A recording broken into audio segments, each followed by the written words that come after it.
Boa noite para quem é da noite, bom dia para quem é do dia. Venho hoje aqui passar a seguinte orientação. A respeito, até que ponto uma entidade espiritual, então, pode se fazer valer daquilo que são as oportunidades aqui deste plano denso, no plano da encarnação. Seja ela qual for a entidade espiritual, que seja um caboclo, que seja um preto velho, que seja um baiano, pombogira, exu. Então, vamos lá, vamos então adentrar então a esse campo. Por que decidi fazer uma explanação a esse respeito? Porque muita controvérsia então tem surgido. Algumas dessas controvérsias fazem sentido e outras não. É como eu sempre digo a todos vós: só existe meias verdades. Uma moeda, então, ela tem dois lados. Então, assim também é a respeito daquilo que as pessoas têm de informações como um todo, em todos os sentidos, em todos os campos da vida. Agora, o que muito tem se observado aqui no plano de encarnação, nos encarnados, é uma disputa, é um atrito entre colocar em jogo ou duvidar daquilo que seja a capacidade de uma entidade espiritual, de um guia espiritual. Porque um exu, um preto velho, um caboclo, um baiano, um boiadeiro, um cangaceiro, então que ele não pode se fazer uso de tecnologias como essa que eu utilizo para passar orientação e esclarecimento a todos vós. Então a entidade ela não pode olhar para o relógio e saber que horas são. Que a entidade, todas elas, principalmente no que diz respeito a Exus, então ele tem que falar todo errado, ele tem que falar todo enrolado, ele tem que fazer uso de palavras incompreensíveis, e muitas outras coisas a mais. Então vamos lá. Primeiro de tudo, se eu vou dar o meu exemplo, Tranca-Rua da Seta Encruzilhada. Para aqueles que não me conhecem ainda, eu sou o Tranca-Rua da Seta Encruzilhada. Como posso eu, no cargo de guia espiritual de esquerda, como posso eu saber menos do que o consulente, do que a pessoa, do que o encarnado que vem à minha frente para atrás do que? De soluções, atrás de esclarecimento, atrás de cura, atrás de aberturas de caminho, atrás de orientações para a própria vida. Entendam que uma entidade, para que ela se manifeste em um terreiro, seja de umbanda, seja de kardecismo, não importa onde haja ali a manifestação dos espíritos para a prática da caridade, então todas essas entidades estão qualificadas, capacitadas pelas forças superiores para poder fazer o quê? Para poder orientar e direcionar os filhos em cima dessa terra, dar o suporte necessário mediante aquilo que seja os desígnios da lei maior e da justiça divina, que já sabemos que lei maior e justiça divina, então é também um desdobramento específico do Divino Pai, do Divino Criador, nesses campos da vida, para poder direcionar ou conduzir, Porque a palavra guia espiritual já está dizendo. Então é aquele que já conhece o caminho, já conhece as armadilhas, os percalços, os meandres das situações, seja ela qual for.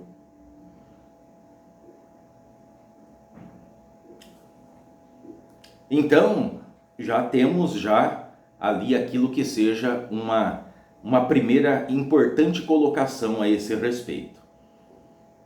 Já foi também explanado, não só por mim, mas também por outros guardiões e por outras entidades espirituais, já não de pouco tempo, mas sim de muito tempo, que a magia, por exemplo, não existe nada de fantasioso. A magia que vós conhece, que vós tem como fantasia daquilo que seja encenações teatrais, ou que seja desses filmes que vós tem a oportunidade de olhar nessas televisões, então nada mais é do que a ciência do plano superior. É uma ciência que a humanidade, no ponto que se encontra, não tem acesso devido ao padrão vibratório denso que se encontra, devido a estar nas trevas da ignorância, devido a estar de costas para o Divino Pai e tantas outras situações. Isso não é uma crítica, isso é um fato.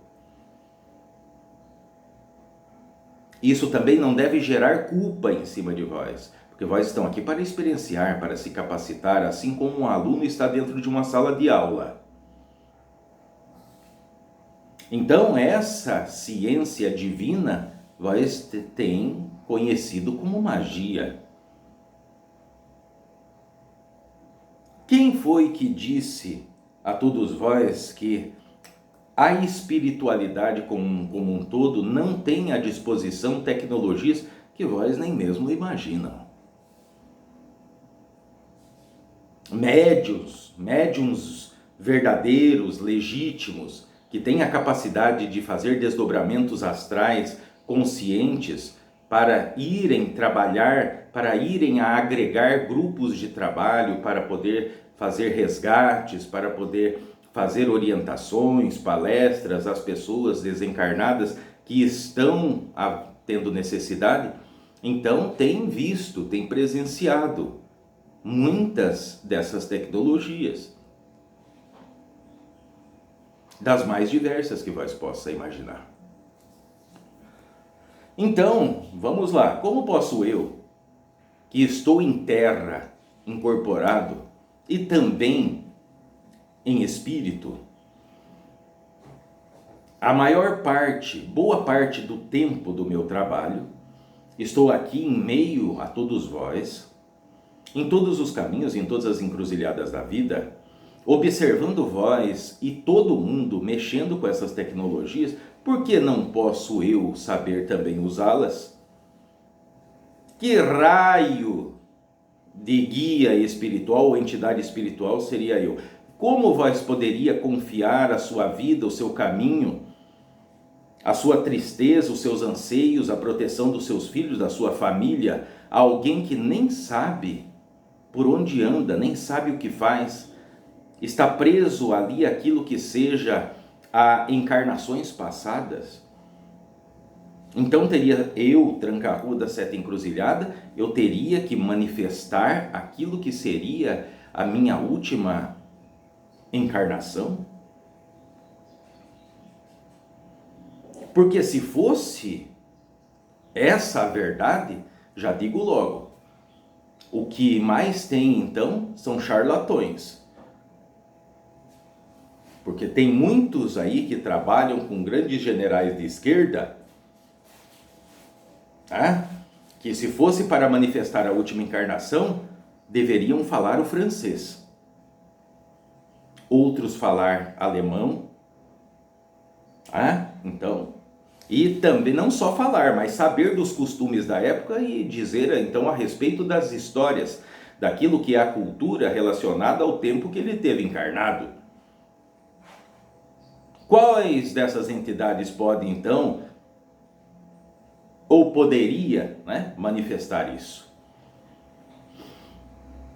Certo? Então, as entidades espirituais, os Exus, eu como Tranca-Rua da Seta Encruzilhada, então eu não estou aqui para dizer quem eu fui na vida passada. Se eu fui um médico, se eu fui um soldado, se eu fui um senhor de engenho, né? Se eu fui um barão, eu não estou aqui para falar sobre isso. O meu cúmpito aqui é tornar a luz em meio às trevas, que clareia, para que vós possam caminhar em segurança, para que vós vejam onde estão os buracos, os espinhos, as armadilhas, tanto aquelas materiais como de ataques, né, de espíritos humanos densificados que vós conhecem como quiumbas e trevosos. Mas somos a chama que clareia o caminho. Cada um de vós é livre. Se vós quiser pisar no espinho, pise. De qualquer forma, vós estará experienciando e aprendendo. Só que aprendendo pela dor. Duas são as opções, ou aprende pela dor ou pelo amor. Mas nenhuma entidade, mesmo um Exu, ele jamais irá impor a um encarnado que ele tem que fazer isso, que se ele não fizer isso, então ele está lascado. A entidade espiritual, seja ela qual for, não conquista nada por ameaças, por manipulações, ou, pior, se aproveitando da fragilidade de quem ali adentra, de quem ali está à procura de ajuda, ou muitas das vezes desequilibrado atrás de vingança, atrás de picuinhas do ego, não poder orientar a pessoa, alertar para que ele esteja consciente que aquilo não é a melhor alternativa, que se ele já está lascado e ele, porventura, tomar um caminho de magia negra, de vingança, de amarração, então o que acontece? Ele estará se jogando no precipício. Então, existe a maneira correta de fazer todas as coisas. Claro, estamos aqui para expô-las. Porém, quem decide se faz ou não faz são cada um de vós. Já disse, estou cansado de dizer, se o Divino Pai, o Todo, o Divino Criador, Deus, ele não impede vós de experienciar o que vós desejam experienciar, quem é uma entidade para poder lhe obrigar a seguir um caminho? Porque se vós quiser passar uma corda no pescoço e se pendurar para se enforcar, Deus não vai intervir. Ele não vai descer até aqui a terra para poder lhe impedir. Nem ele, nem o anjo, nem o arcanjo, nem a entidade. Se vós quiser colocar fogo na sua casa, vós vai colocar. Só que a lei existe. Para cada ação gera uma reação. Causa e efeito, plantio e colheita. Ninguém escapa à lei. Então, o porquê eu não posso utilizar dessas tecnologias para poder orientar, para poder chegar fisicamente, diretamente, para que as pessoas tenham um contato, porque espiritualmente eu posso chegar, mas mesmo que eu fale, quantos são aqueles que me ouvem eu estando em espírito?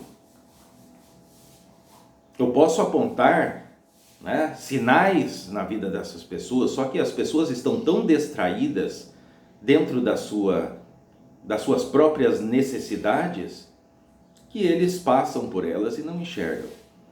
Por que não posso eu, então, falar de uma forma correta,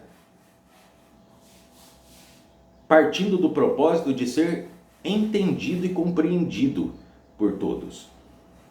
O que adianta eu chegar aqui e começar a falar em dialetos ou então em termos que até a maioria dos umbandistas não compreenderia?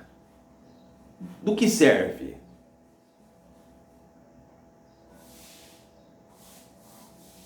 Do que serviria, né, eu usar termos que seriam incompreensíveis?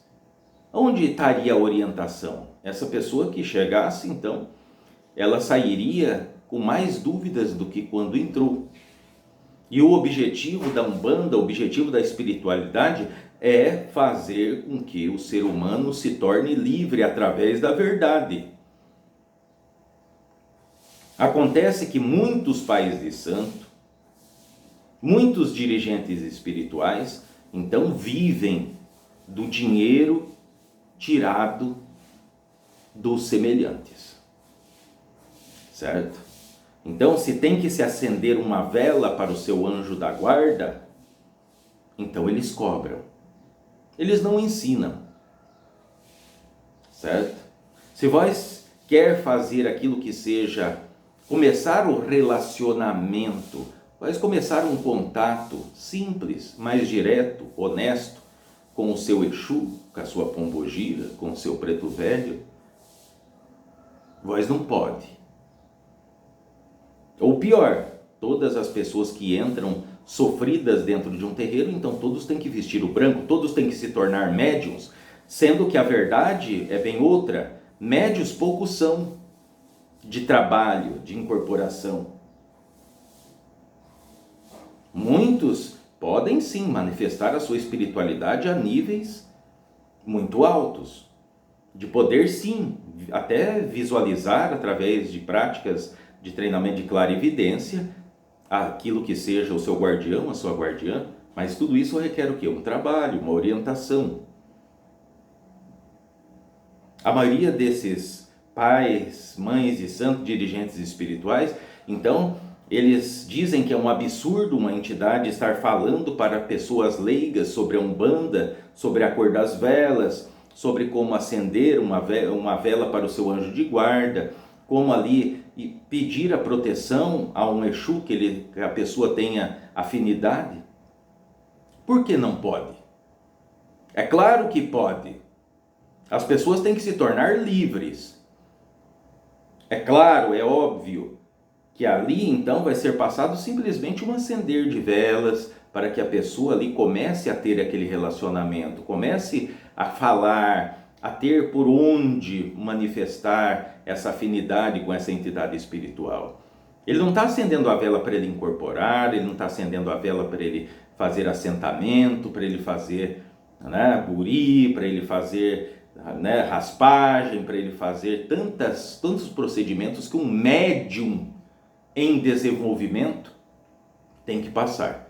E veja que a maioria desses que tanto falam, que tanto aí criticam a ação de entidades fazendo uso de tecnologia ou então tendo um comportamento adequado para se comunicar com as pessoas,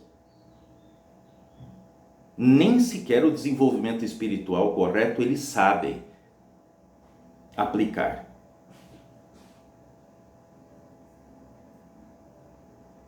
Porque existe uma série muito grande de procedimentos para cada médium.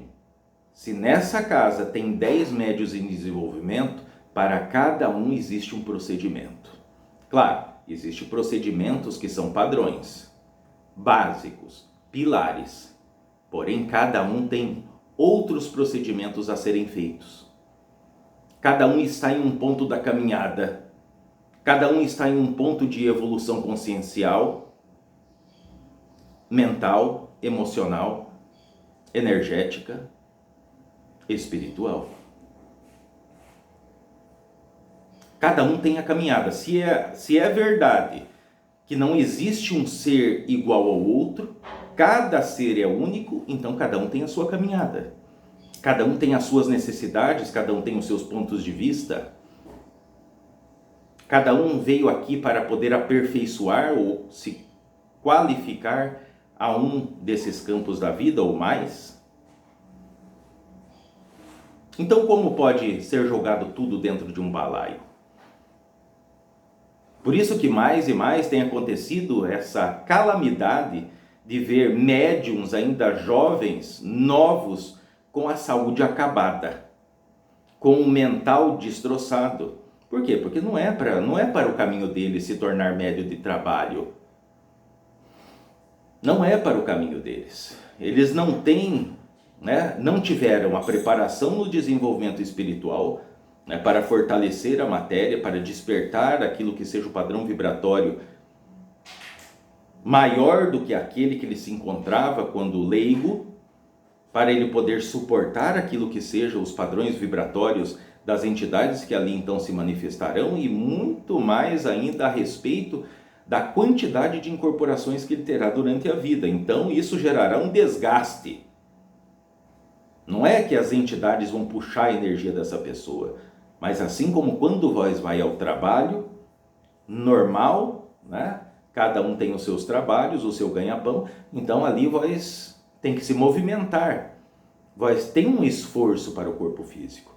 Até mesmo para se levantar da sua cama, o corpo físico sofre um desgaste, gasta energia. Agora imagine, né, trabalhar com incorporações. E muitas das vezes incorporações de entidades trevosas, que enganam, que estão ali para passar receitas de vingança, de destruição, de separação, para destruir famílias, para separar casais, vingança entre casais, tirar proveito, né? Homens querendo tirar proveito de mulheres, ter favores sexuais através de magia negra, e ao contrário também vice-versa. Então todos esses médios que trabalham nesse âmbito, todos estão trabalhando com entidades trevosas. Ali não existe entidades de lei. Existe sim entidades de lei que estão ali observando toda aquela barbárie. Isso é um fato.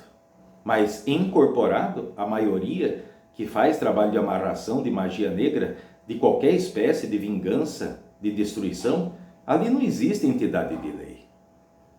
Será que é difícil para todos vós encarar essa verdade?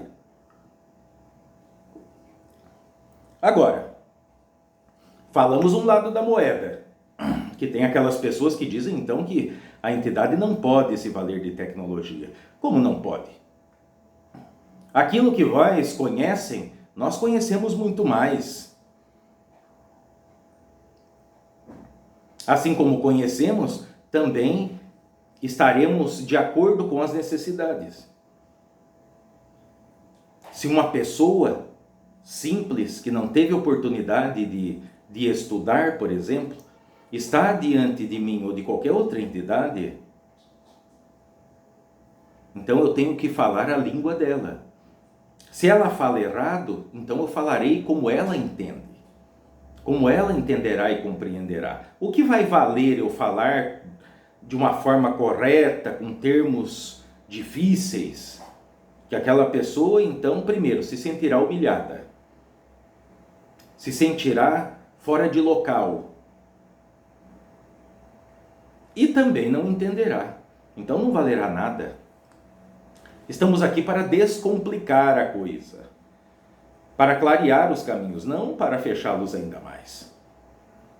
Agora vamos para o outro lado da moeda, que também não deixa de ter razão, que existe muitas supostas entidades que estão ali fazendo teatro. Estão ali para mostrar pernas e peitos. Estão ali para mostrar roupas. Estão ali para desfilar. Estão ali para festejar, para estar festando. Aonde está a orientação em tudo aquilo? A entidade vem em terra para dar o exemplo, não só de como agir, mas também como de reagir. De postura, de caráter, de hombridade, tudo isso não faz curva.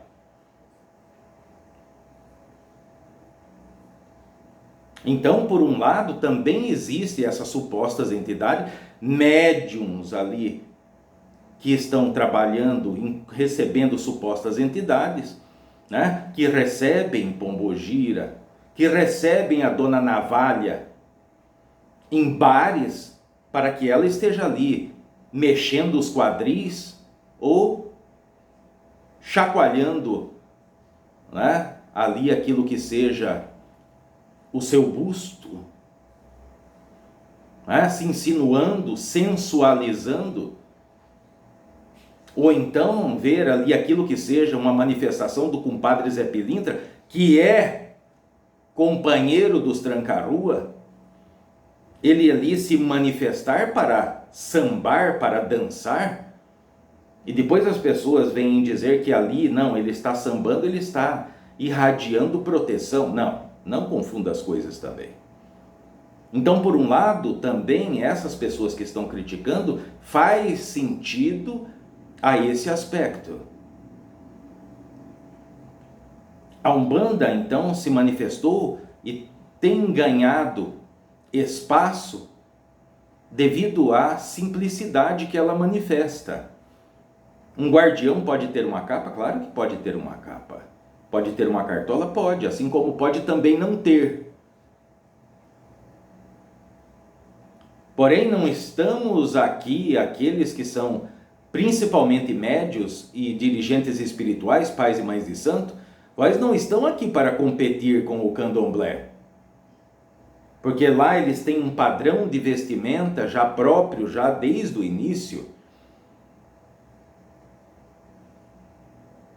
com grandes ornamentos e tudo mais. Isso faz parte daquilo que seja a prática espiritual deles e está tudo certo. Isso desde o início é assim. Agora, a Umbanda está querendo meio que concorrer para mostrar para candomblecistas que na Umbanda também tem glamour, né? Isso não é um carnaval. Não que eu esteja dizendo que aquilo que se manifesta no candomblé é carnaval, não.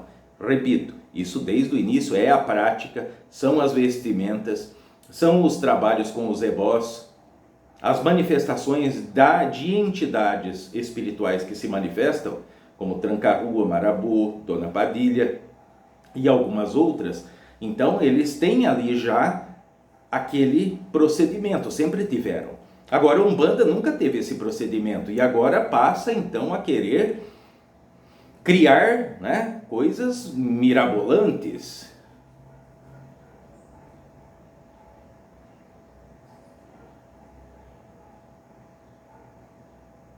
Existem ali situações que médios estão ali vestidos em roupas caríssimas para a manifestação ali de Exu, de Pombogira, né? Agora eu pergunto, uma pessoa simples chegando em um ambiente aonde exista toda esse desfile, né? Como se sente aquele que veio ali procurar alguma coisa? Será ele também influenciado? Será ele, se for aquele que deverá se tornar um médium, ele olhará e logo desistirá? Desistirá porque ele irá olhar e falar: eu jamais poderei comprar para minha Pombogira um vestido desse tipo, eu jamais poderei comprar para o meu Zé Pilintra um terno ou um sapato daquele, eu jamais poderei comprar para o meu Exu um uísque tão caro assim. Então, veja, que de um lado existe uma crítica nefasta, que coloca tudo no mesmo balaio, não sabe discernir, não sabe diferenciar aquilo que seja a manifestação espiritual utilizando qualquer tipo de tecnologia ou meio disponível para poder libertar os filhos das trevas da ignorância, assim como eu estou fazendo aqui, com seriedade, mas também de contraparte, eles também têm razão a conceito do quê? Das pessoas estarem ali, né, fazendo retratos, tirando fotografias, para poder impressionar as pessoas. Conquistar as pessoas pela aparência, pela capa do livro. Mas de conteúdo não tem nada.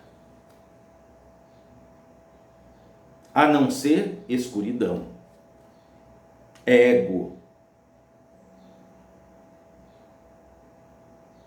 E isso dará frutos amargos e azedos lá na frente, porque assim diz a lei. E não é eu que estou julgando. Eu estou aqui e observo, assim como outras entidades espirituais. Então observamos aquilo que a humanidade está plantando. E aquilo que será colheita é óbvio. Se vós plantou figo, não espere colher maçãs. Não vai colher. Não espere esse milagre. E não será outras pessoas que irão colher. Quem irá colher será vós, cada um de vós. O plantio não resta para os seus filhos, nem para sua companheira, nem para os seus parentes. O plantio é feito por vós, a colheita também será feita por vós. Se vós está fazendo um bom plantio, vós colherá e degustará de frutos doces e saborosos, em abundância. Se vós está plantando ali aquilo que seja ervas daninhas, então não espere, porque vós não vai colher frutos saborosos, vós colherá ervas daninhas. Então estou dizendo tudo isso não é para querer ali colocar lenha na fogueira, mas sim para encerrar esse assunto e que as pessoas comecem, principalmente vós que ali se consideram como leigos, são pessoas que não são médiums de trabalho, pessoas que têm as suas vidas normais, têm sim a sua fé, têm aquilo que seja a sua afinidade com a Umbanda, com o Candomblé, com o Espiritismo, né, com o Budismo, com o Catolicismo, não importa. Mas isso que sirva para que vós também comece a identificar aonde vós colocam os vossos pés, mesmo mediante uma grande necessidade.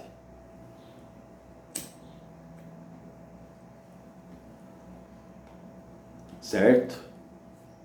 Então isso é muito importante. Também serve, é claro, para médiuns, as pessoas que estiverem abertas para receber aquilo que seja a verdade, então ali se tornarão livres. Ninguém pode prender o seu anjo de guarda, ninguém pode manter encarcerado o seu Exu, ninguém pode colocar entidades na sua coroa. Isso é tudo uma falácia, isso é tudo uma ilusão. Seria o ser humano ali, seria mais poderoso do que o divino Criador? O ser humano não consegue enxergar um palmo diante do nariz, mediante as experiências que se apresentam. Veja o resultado. As pessoas todas estão preparadas e se preparam para agir sobre qualquer aspecto, sobre qualquer situação, mas para reagir não. Então observe a reação das pessoas. Através das reações das pessoas, você conhece do que cada um está cheio, do que cada um tem em abundância dentro. E claro, isso é para ser observado, mas não para ser julgado. Mas observa, então entende o porquê aquele ser humano está agindo daquela forma. Não caiam nessa tentação ou nessa armadilha do julgo, de julgar o semelhante, porque quem julga já está condenado.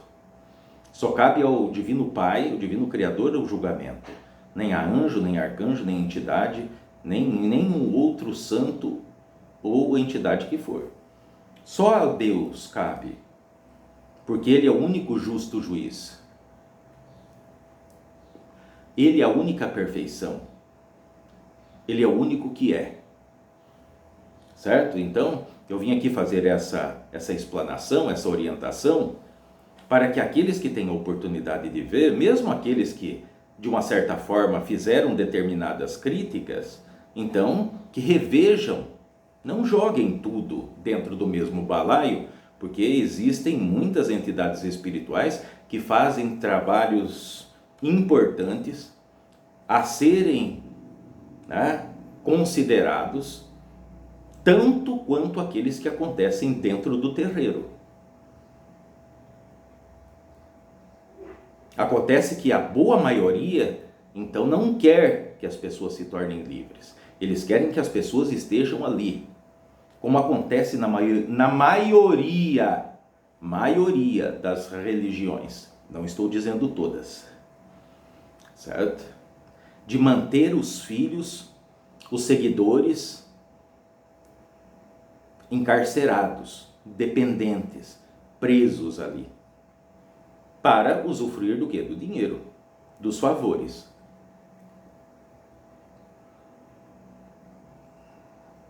Certo? Então tem que se observar essas coisas. A Umbanda veio a esse plano para fazer com que as pessoas se libertem.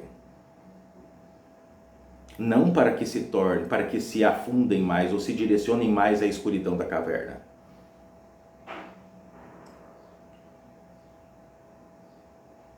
Saibam diferenciar o A do B. Diferenciar, não julgar. Façam muita atenção na terminologia usada. Certo? Então que isso sirva ali de um incentivo àquilo que seja a todos de meditar sobre essa situação. Porque também já está passando dos limites, né? Muitas situações. E daí muitos, claro. A poeira se levanta quando a carapuça serve. A verdade é assim. A verdade, ela dói, ela machuca, mas é necessária. É melhor doer agora e derramar lágrimas agora do que passar o resto da vida ou da existência em meio às próprias lágrimas. Acho que isso é o suficiente. Boa noite para quem é da noite, bom dia para quem é do dia.